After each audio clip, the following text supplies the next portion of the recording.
Bonsoir et dans un instant, c'est Soir 3 Week-end. Nous reviendrons évidemment sur le concours de l'Eurovision que vous venez de suivre en direct sur France 3. Conchita Wurst a remporté cette édition 2014. Une compétition qui n'est pas dénuée parfois d'arrière-pensée géopolitique. On y reviendra. Et puis souvenez-vous, il y a 40 ans, c'est le groupe ABBA qui triomphait. Là aussi, on y reviendra.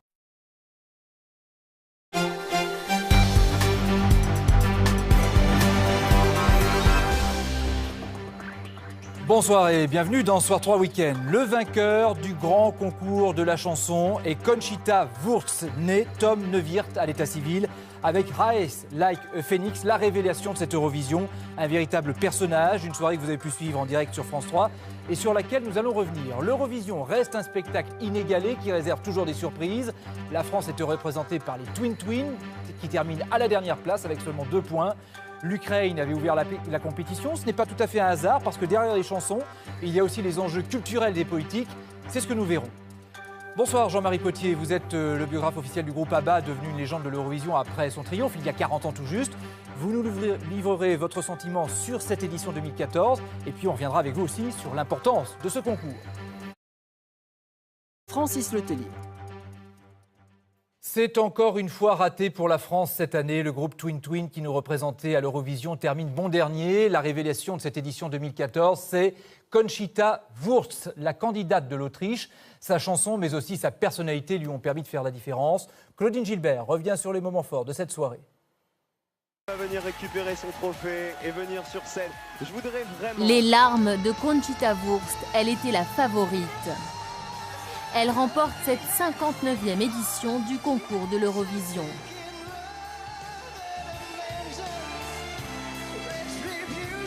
Ce soir à Copenhague, le travesti autrichien a donné une interprétation brillante et très applaudie de sa chanson Rise Like a Phoenix, Je renais tel le phénix.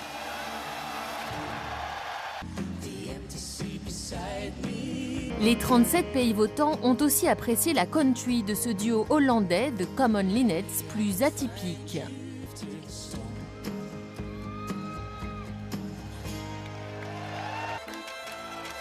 Très remarquées les chanteuses polonaises et leur audacieuse lavandière.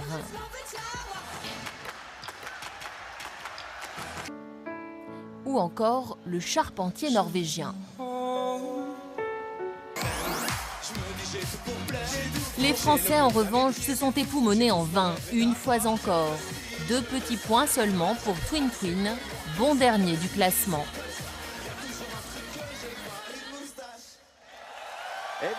Alors il faut savoir que l'organisation de l'Eurovision est un vrai pari pour le pays qui accueille le concours. C'était le Danemark cette année qui a déboursé 25,5 millions d'euros pour cette soirée. La France, elle, a déboursé 500 000 euros pour pouvoir participer avec le groupe Twin Twin, qui a terminé dernier, on le rappelle. Il est difficile d'évaluer les retombées, évidemment, commerciales, mais ce spectacle est suivi en moyenne par 170 millions de téléspectateurs.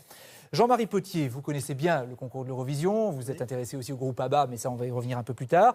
Conchita Wurst, c'est donc la gagnante de cette année. Elle va marquer l'histoire de l'Eurovision ? Oui, je crois, parce que au même titre que Dana International, on l'a vu il y a pas mal d'années. C'était Israël à l'époque. C'était Israël. Là, c'est l'Autriche. Là, c'est l'Autriche, et c'est une très belle victoire de la tolérance, de l'ouverture d'esprit, de la différence. Mais de là, est-ce que ça va ouvrir les esprits ? On le verra. Vous diriez que c'est pas étonnant que ça arrive à l'Eurovision finalement ? Non, c'est pas étonnant, parce que c'est vrai que les gens essayent de se distinguer. Maintenant, le look, l'apparence, la mise en scène ont pris le pas sur les chansons. Au départ, c'était quand même un concours Eurovision de la chanson. Mais maintenant, c'est vrai que la mise en scène est... Voilà. Et l'Autriche a essayé de se démarquer.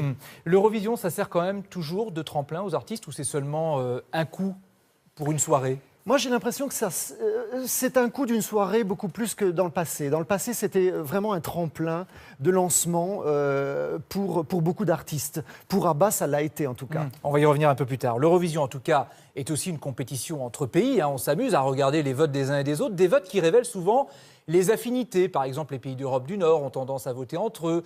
Même chose pour ceux du Sud. L'Eurovision est aussi une façon de découvrir l'histoire de l'Europe et les enjeux géopolitiques, comme nous l'explique Mathieu Méranville avec Loïc Lemoigne.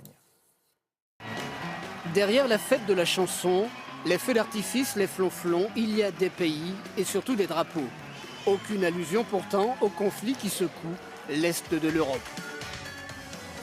Mais les organisateurs ont tout de même choisi de débuter le concours avec la candidate de l'Ukraine. Après l'Ukraine, tous les regards étaient tournés vers la Russie. Les jumelles Tolmachevi ont beau proclamer ne pas faire de politique, elles avaient été sifflées en demi-finale. Avec des paroles, vivre sur la brèche, plus près du délit, franchir la limite, un pas à la fois, certains ont vu une ressemblance avec la politique étrangère russe. Pourtant, leur prestation s'est déroulée sans encombre. Et paradoxe, Russes et Ukrainiens ont fini au coude à coude. Jusqu'à maintenant, l'Ukraine votait pour la Russie, selon la logique des blocs culturels.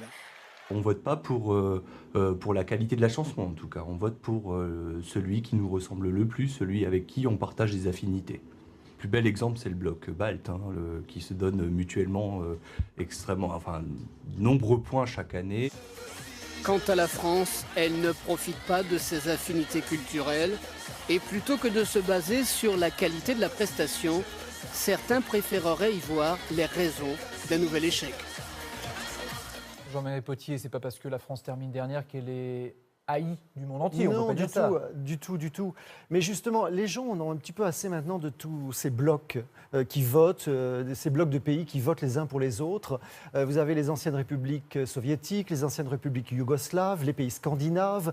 Et c'est vrai qu'il est difficile de faire face à ces blocs comme ça qui sont très soudés. Ces pesanteurs, si on veut dire culturelles, existent toujours. Oui, absolument, bien sûr. Culturelles oui. ou politiques d'ailleurs.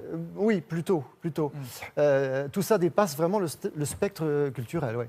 Il y a 40 ans tout juste, vous le disiez, c'était ABBA et sa chanson Waterloo qui avait remporté l'Eurovision. 40 ans, vraiment exactement là. Oui. Le concours avait lieu cette année-là à Brighton au Royaume-Uni, le début d'un succès mondial pour la chanson et pour le groupe qui a vendu près de 400 millions de disques dans le monde depuis. On a replongé dans les archives.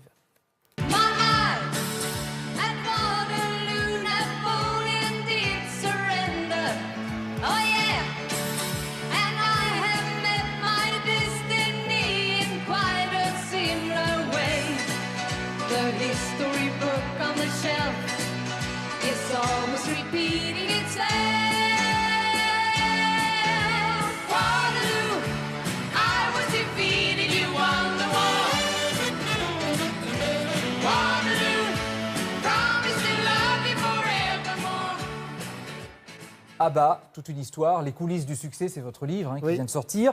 Vous rappelez donc dans ce livre que tout a commencé il y a 40 ans, je le disais. ABBA triomphait à l'Eurovision. C'est l'un des rares groupes à avoir fait carrière après ce concours. Oui, tout à fait. D'ailleurs, c'était le premier groupe dans l'histoire de l'Eurovision qui remportait la victoire, le concours.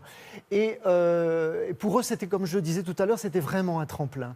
Parce que quand on était un artiste scandinave, c'était le seul moyen de se faire connaître en dehors de Sauf que depuis, pays. ils ont fait des petits parce que l'école scandinave, elle existe toujours dans l'Eurovision. Il y a quelque chose comme ça. Bien sûr. Ils ont ouvert les portes. On l'a vu dans les années 80. On a eu les groupes Roxette, Ace of Base, après plus tard dans les années 90. Donc, ils ont ouvert la porte à un tas d'artistes et surtout les esprits parce qu'ils envoyaient des maquettes dans les maisons de disques en Angleterre, un peu partout en Europe et ça partait à la poubelle. Pourquoi 40 ans après, ABBA, ça marche toujours autant ? Parce que ça tient aux chansons, les chansons qui sont indémodables, qui étaient extrêmement bien faites et surtout ABBA ne suivait pas les modes. À un moment, ils ont fait un petit peu de disco, mais à part ça, ils faisaient les chansons qu'ils aimaient, qu'ils avaient envie de faire et c'était des artisans. On les a souvent traités pas traités, mais on leur a collé l'étiquette de machine à tubes. Mais ils n'appuyaient pas sur un bouton et ça venait pas comme ça. C'est vrai, mais un peu quand même, non ? Parce qu'ils ont fait des tubes, donc on peut se demander pourquoi. Ils ont fait des tubes, mais ils savaient très bien les faire. Vous savez, ils composaient dans une petite cabane au bord de la Baltique. Il y avait un piano, quelquefois désaccordé, et une guitare, c'est tout. Alors justement, c'est intéressant parce que dans votre livre, vous soulignez le fait que ABBA, c'est à la fois un parcours artistique, mais aussi une histoire de famille, avec des hauts et des bas quand même, parce qu'il y a eu des hauts et des bas dans l'histoire d'ABBA. Oui, tout à fait. Moi, ce que je voulais raconter aussi dans ce livre, bien sûr, c'est la carrière, mais surtout cette aventure humaine. C'est l'histoire d'une amitié entre les deux garçons, Björn et Benny, et ensuite 2 histoires d'amour, ces 2 couples. Rien n'était fabriqué. Ils sont arrivés comme ça, ils ont fait la musique qu'ils aimaient, et il y a eu des hauts, il y a eu des bas, parce qu'ils ont été très critiqués dans leur pays après leur victoire. Déjà, les Suédois n'aimaient pas qu'ils chantent en anglais. Ça a changé depuis. Ça a changé. Pour terminer, 40 ans après, Abba, il en reste quoi 40 ans après leur victoire à l'Eurovision. Aujourd'hui, ils sont tous chacun dans leur coin. Oui, mais ils sont très très amis. Ils ne veulent plus vraiment poser ensemble sur les photos parce Abba, ils disent c'est quelque chose du passé. Donc ils ne veulent pas recréer cette image, surtout qu'ils ont pris pas mal d'années. Mais voilà, quoi. Ils ne sont pas du tout fâchés. C'est une époque, mais ils sont toujours dans notre époque. Merci Voilà. Jean-Marie Potier d'être venu Merci sur le à vous. plateau de Soir 3 Week-end ce soir. Les référendums locaux organisés ce dimanche dans plusieurs villes de l'Est de l'Ukraine vont être suivis de près parce qu'ils pourraient représenter une nouvelle étape dans le démantèlement du pays. Après la Crimée placée sous contrôle de la Russie depuis 2 mois, après un référendum là aussi, Donetsk et Lugansk pourraient également basculer dans le camp russe. Les habitants en tout cas semblent y être prêts, d'après ce qu'ils disent dans les rues. Les enjeux avec Jeanne Assouli.